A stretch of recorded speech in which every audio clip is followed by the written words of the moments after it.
जय हिंद। तो इस वीडियो में हम लोग समझने वाले हैं वॉइस का नेक्स्ट पार्ट, बिकॉज हमने पिछले वीडियो में देख लिया था टाइम एंड टेंस से रिलेटेड सभी रूल्स।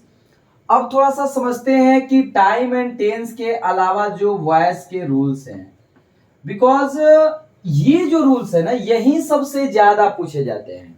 ठीक है, टाइम एंड टेंस को छोड़ भी दिया जाए तो सबसे ज्यादा पूछा जाता है यही रूल। तो सबसे पहला rule without wasting more time, कि यदि हमारा क्वेश्चन मॉडल वर्ब से हो, जैसे मान लीजिए उसके स्ट्रक्चर पर हो कि किसी भी सेंटेंस में subject plus modal verb plus verb one plus object हो। ठीक है, मॉडल वर्ब समझते होंगे, can, could, may, might, must, shall, should, will, would, these are the modal verbs. Okay, अगर ये सब वर्ड आ जाए तो उसका पैसिव बनाने के लिए हम लोग क्या करते हैं? कुछ नहीं, क्या करते हैं देखिएगा जरा। सबसे पहले हम जानते हैं कि ऑब्जेक्ट को कहां ला देंगे? सब्जेक्ट में। इसके अकॉर्डिंग जो भी मॉडल वर्ब यहां रहेगा, ठीक है ना, उसके अकॉर्डिंग मतलब ऑब्जेक्ट के अकॉर्डिंग हमारा क्या हो जाएगा? मॉडल वर्ब होगा। ठीक है, मॉडल वर्ब कहने का मतलब मॉडल वर्ब, यहां अगर कैन है तो यहां भी कैन होगा। उस सेल और विल में थोड़ा सा चेंजिंग होता है, आया बात समझ में ना। उसके बाद देखिए क्या होता क्या है कि बी लगाते हैं। बी क्यों? क्योंकि हम जानते हैं कि मॉडल वर्ब के बाद किसी भी कीमत पर हमको चाहिए वर्ब वन, इसलिए हम लोग बी वर्ब का यूज करते हैं। और इसके बाद होता है verb three by plus subject. Okay, तो ये हमारा हो गया मॉडल वर्ब का स्ट्रक्चर, पैसिव स्ट्रक्चर। जैसे हमने बोला my brother can speak English. Okay, यदि हमने बोला my brother can speak English, इसका आपको पैसिव बताना है तो वेरी सिंपल, कुछ है ही नहीं जी। कुछ है क्या? कुछ नहीं है। देखिए जरा, ऑब्जेक्ट क्या है? इंग्लिश है, तो इंग्लिश को इधर ला दीजिए, वेरी सिंपल, इंग्लिश। अब इंग्लिश के बाद क्या लिखिए? Can be. अब स्पीक का वर्ब थ्री क्या होगा? आप ही बताइए। स्पोकन बाई माई ब्रदर का माई ब्रदर। कौन सा इसमें बड़ा चीज है जी? बताइए तो, क्या चीज है? बताइए तो, कुछ है इसमें? कुछ भी तो नहीं है। क्यों सर बी वर्ब लगाए? क्यों बी वर्ब लगाए? बिकॉज हम जानते हैं माय डियर स्टूडेंट कि after model verb we must require verb one. Okay, so in place of verb one we have to use be here. And remember one thing, in any passive voice the main verb used in the form of verb 3. Okay, I hope कि clear हो गया होगा। कोई भी modal verb ले लीजिए, कोई भी मॉडल वर्ब, जैसे मान लीजिए हम लिखे he should play cricket. Okay, तो क्या हो जाएगा? आप ही बता दो। क्रिकेट शुड बी होगा ना? Should be. क्यों सर? अरे भाई मॉडल वर्ब ही तो लिखे है ना। Cricket should be played by him हो जाएगा। कौन सा बड़ा चीज है ये? कौन सा? कुछ भी। हम बोले राम मस्ट कुक फूड, तो क्या हो जाएगा? Food must be cooked by Ram. Very simple, कौन सा बड़ा चीज है जी? तो आई होप मॉडल वर्ब में याद रखना है कि मॉडल वर्ब के बाद हम लोग बी लगाते हैं, उसके बाद वर्ब थ्री का यूज करते हैं। ठीक है ना, उसके बाद वर्ब थ्री का यूज करते हैं। वेरी सिंपल, इसमें तो कुछ है नहीं जी, कुछ है नहीं। ओके, चलिए अगला हमारा जो रूल है इंफिनिटिव, क्योंकि सेंटेंस में कभी कभी होता क्या है कि इस टाइप का स्ट्रक्चर होता है। देखिएगा जरा, subject plus okay is are am या हैज हैव हैड। ओके, इसके बाद हमारा क्या होता है जी? टू प्लस वर्ब वन होता है। ठीक है।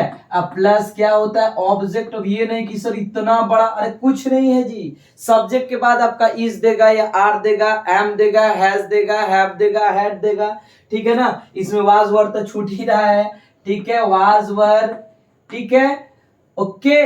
इसके बाद टू प्लस वर्ब वन, कुछ करना ही नहीं है, कुछ नहीं करना है, सिर्फ पैसिव में क्या कर देना है, पैसिव में क्या करना है। तो टू प्लस वर्ब वन को हम लोग सीधा यहीं से देखे तो ये to plus be plus verb three, ये क्या कर दिए सर, ये तो समझ में ही नहीं है। अरे वेरी सिंपल है, टू प्लस जो वर्ब वन है ना वो पैसिव में आपका to plus be plus verb three. यहां क्यों किए सर, मॉडल वाला तो समझ में आ गया था, तो यहां इसलिए किए माय डियर क्योंकि इन्फिनेटिव के बाद भी वर्ब वन ही तो आता है ना, क्योंकि इन्फिनेटिव के बाद आपका वर्ब वन ही आता है। तो इसका क्या बन जाता है, जो भी आपका ऑब्जेक्ट आएगा, ऑब्जेक्ट, ठीक है, प्लस इज आर एम जो भी हम लिखे हैं ऊपर वाला, ठीक है। उसके बाद आपका देखिए ये जो टू प्लस वर्ब वन है तो टू के बाद बी और बी के बाद क्या हो जाएगा, वर्ब थ्री। अब बाई प्लस सब्जेक्ट, कुछ है आप ही बताओ। तो जैसे हम बोले I am to speak Hindi, okay, I am to speak Hindi. आइए इसको बनाते हैं, क्या बना देंगे माय डियर, क्या बना देंगे, तो हिंदी। अब देखिए इज आर एम है तो अब हिंदी के अकॉर्डिंग एम थोड़े यूज करेंगे, इसके अकॉर्डिंग क्या यूज करेंगे बताइए। तो Hindi is, okay, Hindi is to be spoken, to be spoken by, I का क्या हो जाएगा, मी हो जाएगा, आई का क्या हो जाएगा, मी हो जाएगा। अरे बात समझ में ना, कुछ भी नहीं है। एक और हम यहां छोटा सा एग्जांपल लिख रहे हैं, I have to cook food, I have to cook food. इसका मतलब क्या होता है sir, have to plus verb one, इसका मतलब क्या हुआ, अरे मुझे खाना बनाना पड़ता है, ये कंपल्सन दिखाता है। तो क्या हो जाएगा आप ही बताओ। तो फूड, ओके, हैज क्यों सर, अरे भाई फूड है तो हैज ही तो यूज करोगे, क्योंकि हैज हैव हैड होता है ना, तो हैज हैव आपका क्या होता है, प्रेजेंट। तो food has to be cooked by me, cooked by me, कोई भी कुछ भी। हम बोले Shyam had to, okay, watch, क्या बोल सकते हैं, मैच, क्रिकेट मैच, कुछ भी बोल सकते हैं हम लोग, और आसानी के साथ क्या कर सकते हैं, बना सकते हैं। यानी एक चीज मॉडल वर्ब हो या आपका इन्फिनेटिव हो, मतलब subject plus is are am के बाद इन्फिनेटिव हो, उसके बाद हम यदि मतलब उसमें पैसिव का यूज करते हैं तो टू प्लस वर्ब, मतलब इसमें यदि हम बात करें यहां तो क्या टू के बाद बी प्लस वर्ब थ्री का यूज करते हैं, ठीक है, टू प्लस वर्ब थ्री का यूज करते हैं, मतलब टू के बाद बी और बी के बाद वर्ब थ्री का यूज करते हैं। वेरी सिंपल, कुछ भी नहीं है यार, कुछ भी नहीं है ये, ठीक है। आइए हम लोग आगे बढ़ चलते हैं, ठीक है, आगे बढ़ चलते हैं और आगे बढ़कर हम लोग देखते हैं पैसिव ऑफ डबल ऑब्जेक्ट। उससे पहले मान लीजिए कभी कभी क्या होता है कि देयर वाला देता है, सुनिएगा, देयर वाला जैसे सेंटेंस देता है, दे देगा ऐसे, there is no time to play cricket, to play cricket, ठीक है। तो ऐसे में आप बस यहां एग्जांपल के थ्रू ही देयर इज नो टाइम लगा देंगे, या टू प्लस यहां ये है ना तो क्या कर देंगे, टू बी प्लेड कर देंगे, ठीक है, to be played cricket. There का देयर ही मतलब अगर आपसे कोई कभी पूछ दे तो बस to be plus played cricket, कुछ है ही नहीं यार, कुछ भी नहीं है। आया बात समझ में ना, ठीक है। आइए अब हम लोग चलते हैं आगे, passive of double object, passive of double object. देखिएगा थोड़ा सा डबल ऑब्जेक्ट वाला भी पैसिव देख लिया जाए, क्योंकि कभी कभी पूछ देता है डबल वाला। बहुत ही इजी है, बहुत ऐसा नहीं है कि ये टफ है जी, बहुत इजी है। इजी क्या है देखिए जरा, कभी कभी सेंटेंस में क्या होता है ना कि डबल ऑब्जेक्ट का यूज हो जाता है। डबल ऑब्जेक्ट का मतलब एक से अधिक। जैसे हम बोले यहां पर एग्जाम्पल के थ्रू ही इसको हम लोग आसानी से क्या कर सकते हैं, समझ सकते हैं। देखिएगा जरा, ही टीचेज मी इंग्लिश, ही टीचेज मी इंग्लिश।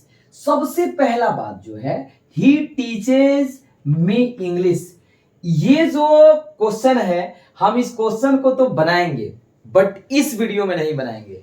इस वीडियो में आपका कमेंट आना चाहिए कि इसका जो पैसिव वॉइस है ना वो कैसे बनाएंगे, ठीक है। क्योंकि हम लोग ये थोड़ा सा वीडियो लंबा हो जाएगा, ज्यादा लंबा हम लोग को वीडियो नहीं बनाना है। बस मतलब ज्यादा लंबा वीडियो हम इसलिए नहीं बनाते हैं क्योंकि पढ़ने में आप लोग को हो सकता है परेशानी हो, और भी सब्जेक्ट पढ़ना है ना, ठीक है। तो कमेंट में आपको इसका जवाब देना है and I will make this passive in the next video, okay. और भी जो भी रूल्स है जैसे इंपरेटिव सेंटेंस वाला, it is time, it is high time वाला, वो भी हम लोग अगले वीडियो में देखेंगे। तब तक के लिए जय हिंद, जय भारत।